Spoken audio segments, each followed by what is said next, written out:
everyone, welcome to Mathways. For today's lesson, we're going to do a quick recap on significant figures. Now, before we go into working some of these problems, there are four main things that I need you to know.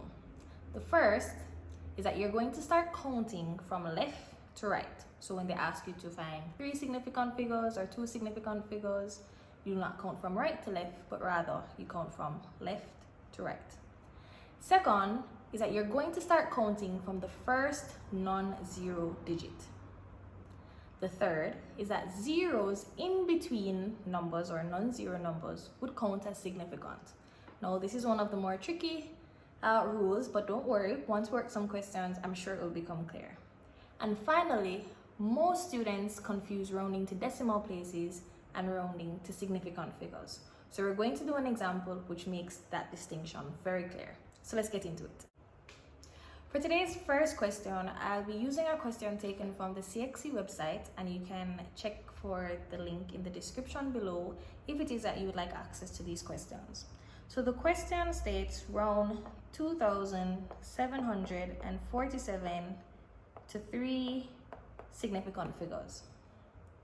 Now we have 2,747. Looking back on the rules I mentioned earlier, we're going to want to start counting from left to right, which means we'll start at the digit 2. Since 2 is a non-zero digit, that also qualifies it to be our first significant digit. So our first significant digit is 2, followed by 7, followed by 4. Since 4 is our third significant digit, we're going to draw a line between 4 and 7. We look at 7 since it is the digit to the immediate right of 4. Digits which are 5 or more will allow for you to round that third significant digit up by 1. If the number to the immediate right is less than 5, then this number would remain the same, which is 4. So as we said, 7 is greater than 5. Therefore, we have 2,700. We add 1 to the 4, which will give us 5, and we place a 0 behind. That 0 is called a trailing 0, and don't worry too much about that. I will put a separate video up which will explain in more detail how to handle zeros when doing significant figures. So our answer would be 2,750.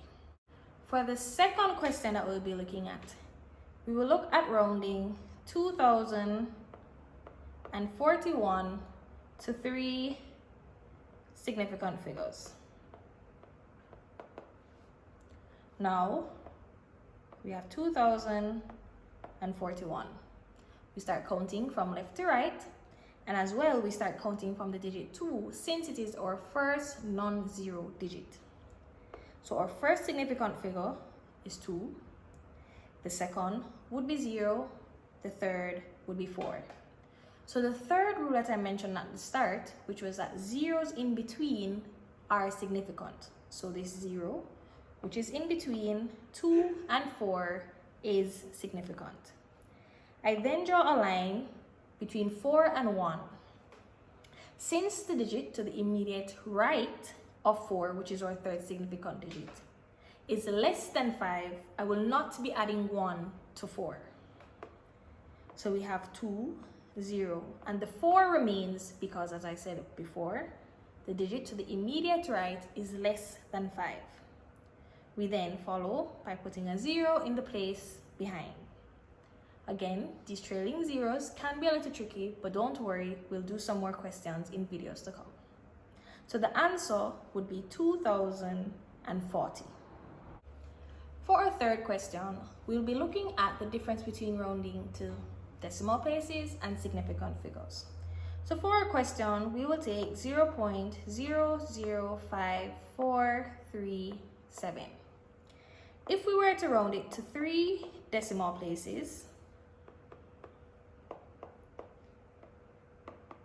we have 0.005437. Our first digit that we would consider is the digit to the immediate right of the decimal point. So 0 would be our first digit, 0 would be the second, and 5 third. We will then draw a line similarly to what we did earlier after that third digit, and then we would look to the immediate right. To the immediate right, we see 4. Since 4 is less than 5, we will not be adding 1 to our third digit, which is 5. So it remains 0.005. However, what if they had asked us to round this to 3 significant figures? We now have 0.0054337. As stated earlier, we start counting from the first non-zero digit. We therefore will not consider that 0 or that 0. We will start counting from the 5. So our first significant digit is 5, followed by 4, followed by 3. We then draw our line. We then look to the immediate right, and we see that 7 is greater than 5. This means we have 0.0054, and since 7 is greater than 5, we will be adding 1 to our digit in the third place. So this now becomes 4. We will not put a 0 behind because a trailing 0 when dealing with decimals happens to be significant. And again, that may sound confusing, however, don't worry. We will have another video just to address how to handle zeros when doing significant figures. I hope you found this video insightful, and remember to like, subscribe, leave a comment below to tell me what topics are giving you a problem, and of course, see you for our next episode.